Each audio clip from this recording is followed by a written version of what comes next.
Hello everyone, very happy to be here, very excited about this campaign. I hope I can make it as enjoyable as possible for you. This campaign is about a new concept in photography which I've created, and I've called it contexting photography. I hope you will have pleasure from viewing this little presentation. And please be advised that this presentation has two layers to it. One being presenting the concept, which you can go and acquire and then use for yourself. This is free of charge. The other thing I'm trying to do is to present actually my work as an artist within the concept which I've created about this concept. The concept I've named contexting. The reason that I've named it contexting is to do with the fact that I've discovered that I can look at any surface or any vision or sight that I can see in my eyes and put the composition through the camera lens, which would take the original source, which I'm photographing, and put it in another context, giving it another meaning. What we can do now is not just photograph what is obvious to the naked eye, which would be a sunset or any other moment in life that photography is so good at capturing, but actually taking a completely different subject, photographing it through your eyes and actually creating a new reality that wasn't there if you hadn't put your composition and understanding into it. If you take a picture of something which is out of context when you are taking it, but by putting your context into it, I call it in and out of context, then you'd give it a new meaning, which basically would be a new context. And therefore, I've named this contexting photography. Beyond my explanation under this presentation, you are more than welcome, obviously, to go to a very simple but representative internet website which I've created to explain about this concept so everybody can go visit it and pick up on the technique. Now, you should understand that the principle is very simple. It's actually what you see and what you envision through your eyes and what your brain makes of it that can generate a completely different reality once you go through the lens and constitute that understanding, that new reality that you had decided to generate on a particular shot. To come across the appearance of this new reality, first you have to learn how to look at things. Don't look on things as if on the obvious. In other words, if you are looking at a rock formation, or you're looking at a pavement, or you're looking at a bush, obviously you would see a bush and you would see a pavement. The thing is, if you let your eyes and your brain work out whatever suits you within that surface and that origin site, you can make a composition which will give a completely new meaning to the actual surface or context that you are photographing.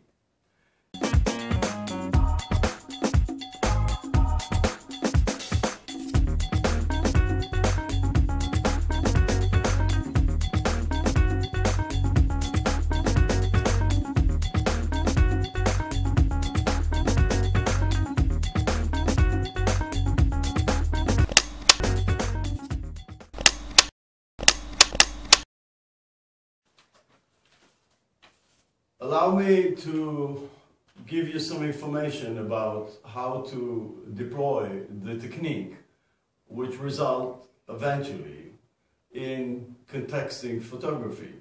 When you've detected something that is worth or that sits within your eyes and your brain understanding of the object and builds up a composition that is there for you to photograph and capture with your camera, what you have to do, and this is the reason that I have a photo session for every piece that I've developed, what you have to do is you have to look for something which I've named the sweet spot. You are looking for something or an angle that best captures through the bit of distortion that the lens generates in any case, capture under this little distortion by moving the camera away and into the object and trying different angles. You would look for the best sweet spot, the best position where the camera can actually capture that particular manifestation of that reality that you actually want to capture. So basically you have to take the camera and you have to look at the object, move it around a bit until you find the exact location where it actually sits right, and then start shooting. If you just move the camera very seldomly, very slightly, just a little bit around, and I'm talking very small movements, it's something that resembles a little bit what a professional photographer, fashion photographer, would do with a model. It will take a session, a photo session shoot, to generate or capture the best picture. So sweet spot and moving around and a session of photographs will do the trick for you. Now, where do I find this material? The trick is, the more you exercise, the more that your eyes and your brain gets used to looking at things from this different and new perspective. If you look at a particular surface, whether it be a pavement, whether it be a wall, whether it be a stain somewhere, etc., etc., it really doesn't matter. Don't look at the superficial eyesight result that you're encountering. You have to let your vision and your mind work out a composition which sits right for you. In this perspective, I must emphasize on the fact that I can see those final results almost anywhere. I can see it on a far away branch or a tree. I can see it just under my nose, etc., etc. So the idea is basically don't disregard anything. Let your eyes roam about. Let your brain be free and understandable of this contexting notion that you can put a different meaning into what looks to you as something banal or not even corresponding to that new context that you are trying to fit in. So basically, you can find contexting material anywhere that you look about. It's just up to you how you want to go about it. Continues on the where is it issue, I wish to emphasize on the point that ever since GPS came into the picture literally, meaning that now in today's cameras and smartphones, when you are firing up your GPS capacity within the device, you can pinpoint the material into a particular GPS location. I've used this feature to enable people, of course it's not on all material, because sometimes I would take a photo of a folded napkin that I've noted has a particular interesting part within the middle of a lunch or dinner, and then I will capture that, so that is unrepeatable. But there are instances where I can take a photo, and because the GPS is open, the photo itself will have the GPS location. And for instance, this picture that represents that is a representation, or I've picked it up and chose it as being my sort of logo on the sites and on everything that I've put outside on the internet. This particular picture was taken in a particular place that can be located in an entrance to an underground station, and the idea is that you can go out there and, by knowing the GPS of the particular, having the photo session through my archives in Flickr, and obviously seeing the end result, you can go and locate the particular source, and then you can take a photo of that particular source, making it your own, or your own understanding, your own interpretation of whatever it is that I was trying to express. I wish to continue with a comment about the equipment. As we all know, some of us are professional photographers, but this campaign and contexting photography is not meant for professional photographer. On the contrary, it's meant for everyone that is holding a camera or that is taking shots and photographs just for personal enjoyment. So what I've noticed over the years, that because contexting photography is something that you just stumble on, it's just by accident, it's very random, very difficult to pre-schedule anything here.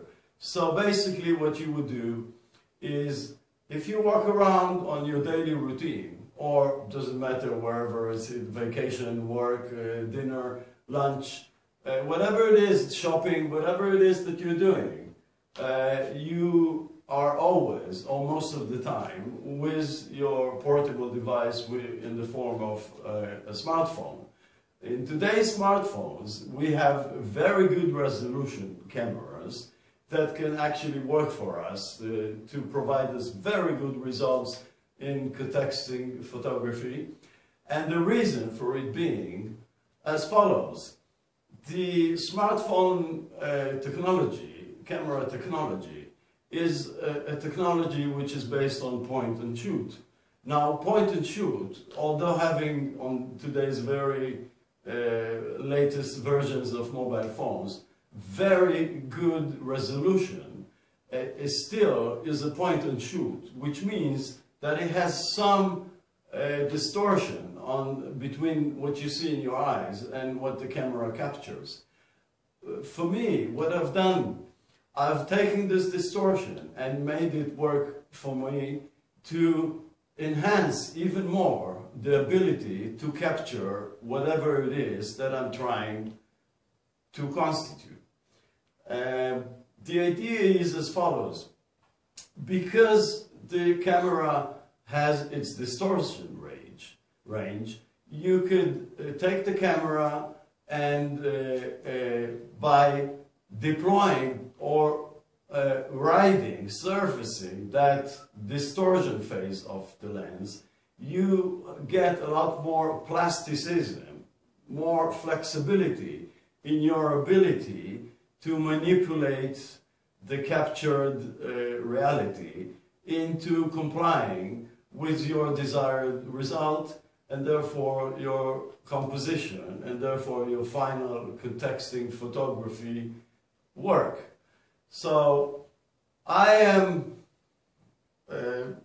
offering and I am promoting the usage of mobile phone technology to actually generate contexting results and contexting work.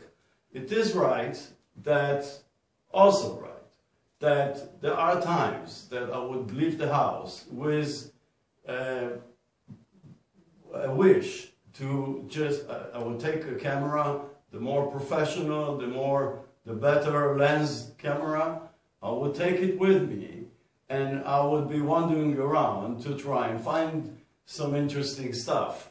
But I can tell you, from my experience, that it's really a question of luck.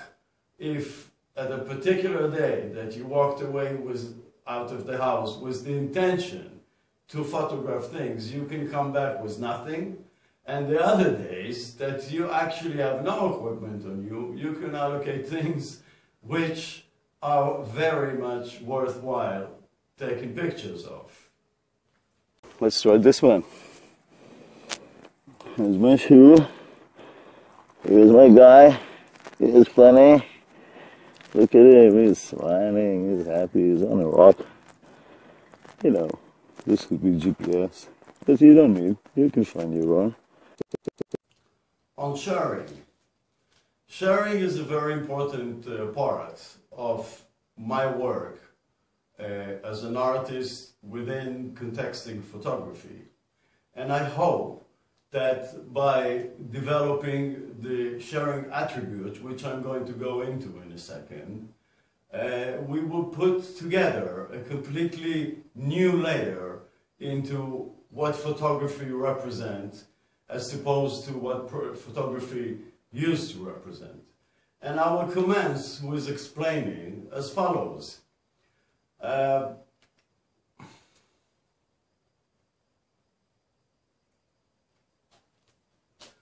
will commence with explaining the following.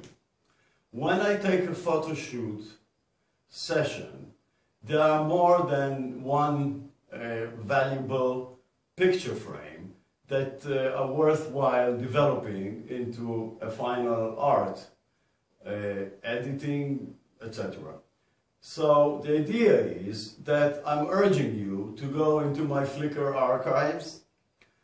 If you like something that you've seen in the collection or any other piece that you've seen on my Flickr archives, on the edited material or the unedited material, what I urge you to do is to go into those materials, download the source material, and then re-edit as you deem nice, that suits your understanding, your perception of the work. It is very interesting because you can take my source material, either it be the same frame that I've used to generate a particular work, or it could be the next one, which is valued, but I just simply didn't develop it into a final product. And you can take this final product, and you can take that other frame that you think is suited for you to further develop, and re-edit or edit according to your understanding.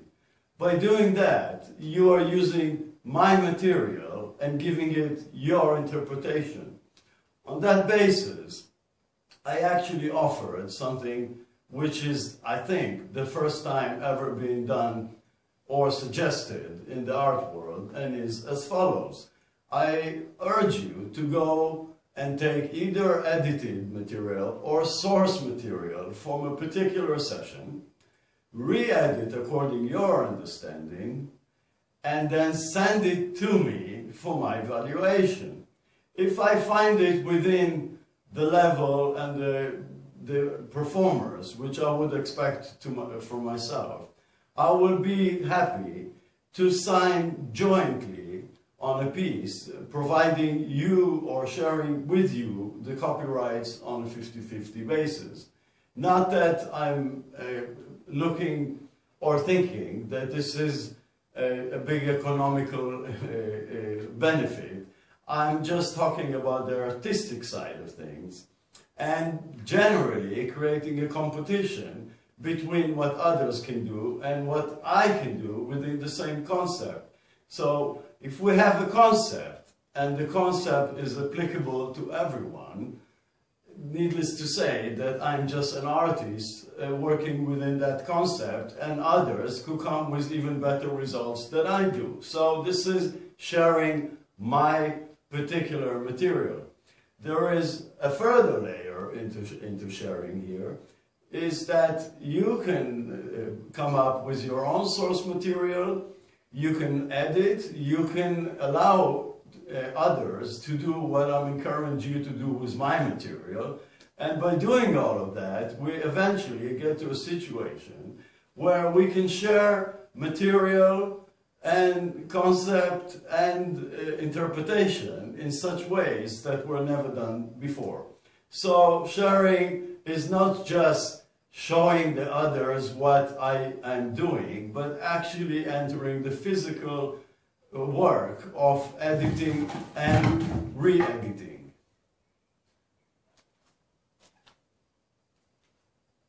A further word about sharing, or this aspect of sharing, is actually something very interesting.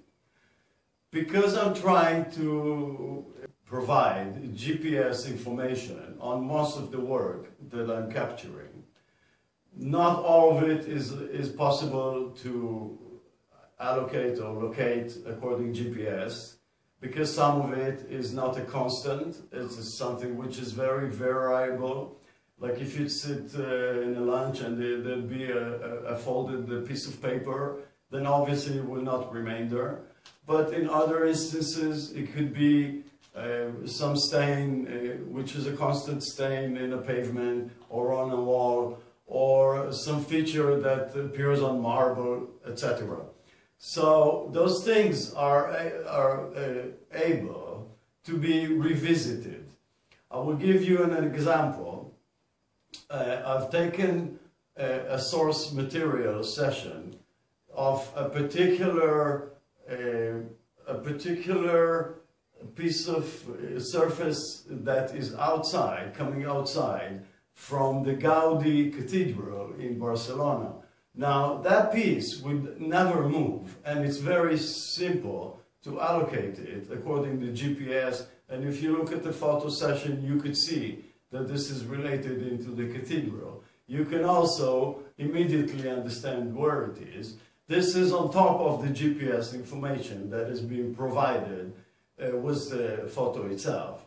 And then you can approach that particular source position knowing or remembering or understanding what I have done with this particular source. I'm encouraging you, and this is actually becoming very interesting, I'm encouraging you to approach that source material and capture it according to your best understanding, and then editing it according your interpretation, and eventually coming forward and posting it on the Facebook platform or on the Flickr, wherever it is that you want to post your work for others to see and make a comment about.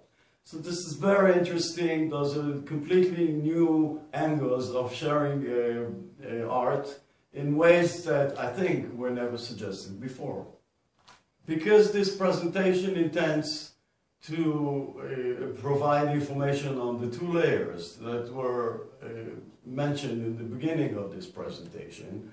One being explaining the concept, enabling people to understand the technique and then go and try this at home. On the same basis, I'm urging you to go and try the technique at home and come and post your stuff on the Facebook dedicated page which I've created for this particular concept photography. It comes under the name of Big G Galleries on Facebook, and it's for everyone, for the public to see. what I'm urging you to do, or my best wishes are, that people would go all around and compete on the best performance they can generate under the particular concept. So please, do try at home everything that you acquire within this presentation and after visiting the contexting.net site to understand the technique, and then go and practice everything on your own. Either edited or non-edited material you can come and post for everyone else to see and provide your comments. It would be very, very interesting to see what people would come up with. I have a little joke about this, that I see almost exclusively faces, but I'm looking for someone who could see naked woman. Of course, this is just a joke, because each one with his own creativity, with his own base of... This also goes into imaginary bank or imagery bank that you have within you. In other words, you would see things that correspond to your vision of how things actually look, and then out of that, your eyes and your brain will capture within the reality, will capture your reality, and that would be very interesting to see how people would come with their own creativity, with their own, based on their own imagery bank that exists in their brains, according to whatever it is that they were exposed to in life. Now, I am going to speak now about my art within the context of this concept. And obviously, this campaign, as said, has the two layers, one just populating the concept, and on the other hand, showing and trying to publish my work. And I'm coming to crowdsourcing because I need to generate funding to continue the development of whatever it is that I'm trying to achieve. Now, if you look through the site, you would see that I'm actually offering 3 sizes of final work, whereas each size has particular attributes.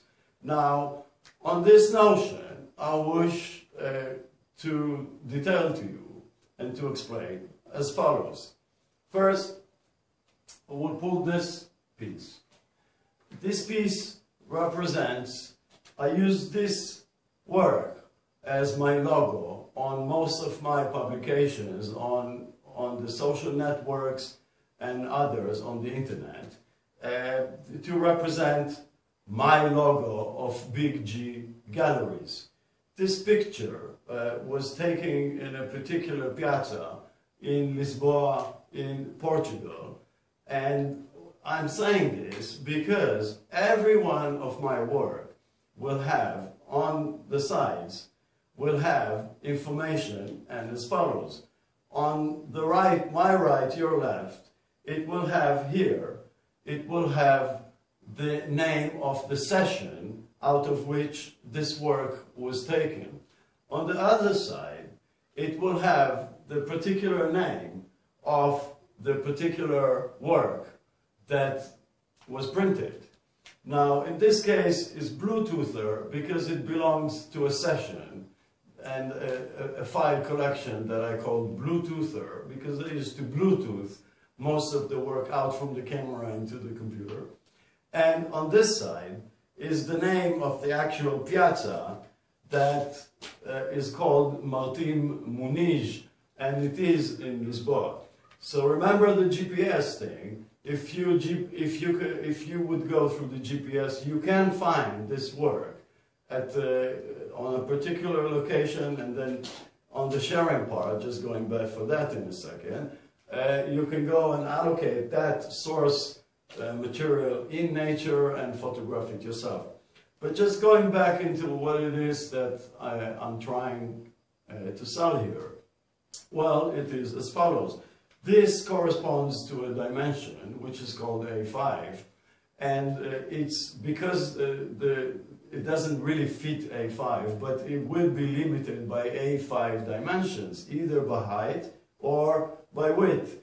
And the second thing, which I want to explain here, which is very important, is that when on my experiences of trying to print the final result of my editing, I experience with different materials, whether it be canvas, other type of plates, but I eventually locked on using acrylic as my preferred material for printing and exhibition. And the reason being mainly because that acrylic has some light attributes that others don't. Because I used to work on developing the material with a computer, I was used to have a backlight effect that resonates from using a computer screen, and that actually enhanced the meaning of the work even more. So when sourcing out the best way to print, I actually eventually decided to print exclusively on acrylic because I can backlight it. But not only, please note that the side information is actually printed as part of the complete print and is printed when the sheet is flattened, and the curves of curving the acrylic are done afterwards. This would have been impossible with another material.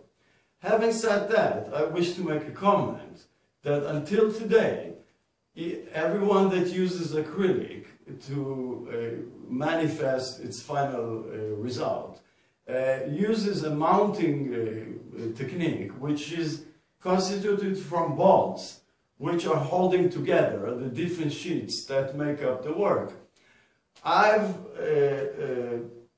explored this issue. I didn't like the bolts facilities and technique, and therefore I've developed into a very specific way of doing things, which was using the attributes of the material, which is bendable, and simply print the whole thing when it's facing on a flat sheet, and then curving and bending it afterwards to make the final piece. Now, about backlighting. I am going to sell this corresponding A5 piece. This would come, it's a very small piece, and it should be cheap enough for people to be able to buy. So it wouldn't have all the other attributes that will appear in the other format, which is the mid-size and the big size. Now, let me explain to you that acrylic channels light, doesn't matter how you curve it. So, first, eliminating the bolt system by curving the material, but then also, at the back side here, you can light up that edge, and it will actually light the material within, even though it's curved. So acrylic is my preferred choice, and acrylic is, for me, the only way to put my work out there for exhibition purpose. Now, this is not cheap material, and working with this material requires certain elements of machinery and expertise to come out with a good final result. So just summarizing on this, I use acrylic material for the main two attributes. One, that it would channel light, and secondly, that I can bend it to generate the side information effect with the print. Further, on the mid-size and the large size formats, which I'm hoping to be able to produce, if obviously you guys are going to buy the mini version, I will use some of this income money to generate the mid-size and the big size. Now, I've put some very interesting attributes on the mid-size and all the attributes that I've put together into the expected big size. This one would come with a numbered piece. I will generate 4,900 of those units. All the work that I'm going to sell will originate from a collection that I've named Framing Nature. Now, you go to the collection, you scroll through, if you see something that you like, you can order it and it will come numbered in a limited edition format, up to 4,900 of that particular collection. On the mid-size and on the big size, I will sign here. On the mid-size digitally, on the big size by hand. Now, on the by hand signature, I've developed something which is called a DNA signature, which basically is as follows. I will take ink and infuse it with my blood and then sign. I will also let at the back of the work a place where you can take samples of this signature and ink to serve as a sort of authentication for copying. In other words, if you will have a piece of work that you will sample out of that particular ink sampling and send into a laboratory for DNA analysis, you will have my DNA. Now, I'm intending to sell my pieces with my DNA analysis that eventually will have to correspond to the sampling DNA that one will wish in a particular time to verify if the work is genuine. There are other attributes on the mid-size and the big size piece which are very specific to my work, such as a backlight system that is accumulating electricity through what you call light panels that would be mounted up here and will collect light so that the work at night, if the work is hanged in your living room and at night when the light is dimmed, the work will not shine, but will have a bit of illumination and will not actually disappear when the room is at dark condition, but will actually illuminate in a very seldom way to still be or serve as a piece of art, piece of work on your wall when it's being hanged. Please go to the www.contexting.net site to see obviously all the technique, but there is a page in that site that speaks about my particular exhibition format. So those are the general issues that come together with this work.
I wish to end this presentation by thanking everyone who had visited and viewed this presentation.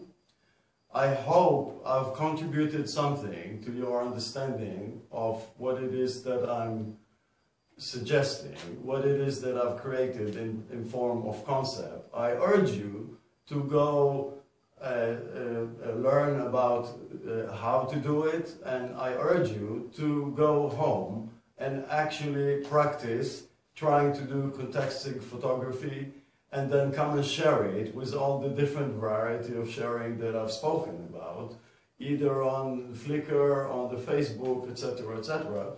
And generally, I'm wishing that this concept will pick up legs, and that there are more and more people that will have fun trying to practice this particular concept.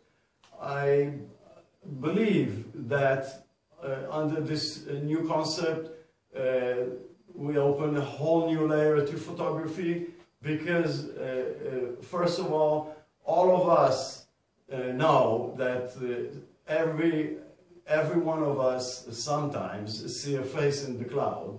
So some of us, it's just a question of clicking the mind, understanding the concept, understanding the technique, and once you get it, you can have a lot of fun practicing it and trying to assume it. I can tell you from my own experience that friends that are accompanying me on my journey for years that I've been practicing and developing this whole thing, eventually got the idea, and some of them actually are sharing with me work that they go out there by understanding the concept. They go out there and actually practice on their own. So I hope this presentation was to your likings. I really hope that you guys would want to buy my mini line limited edition, so I can use this money to go and produce the mid-size and the final maxi size, which are on production costs. They're very expensive to produce, a bit complicated on the technique, and therefore required some more additional funding to assume. So again, I wish to thank you, and hope to see you around. Please go and visit the site and become a friend on the Facebook Big G Galleries page, just to be able to see the work, and go home and have a contexting day. It's one of the ways that I end my correspondings. Please go home, do try this at home, and may you have a nice contexting day. Thank you.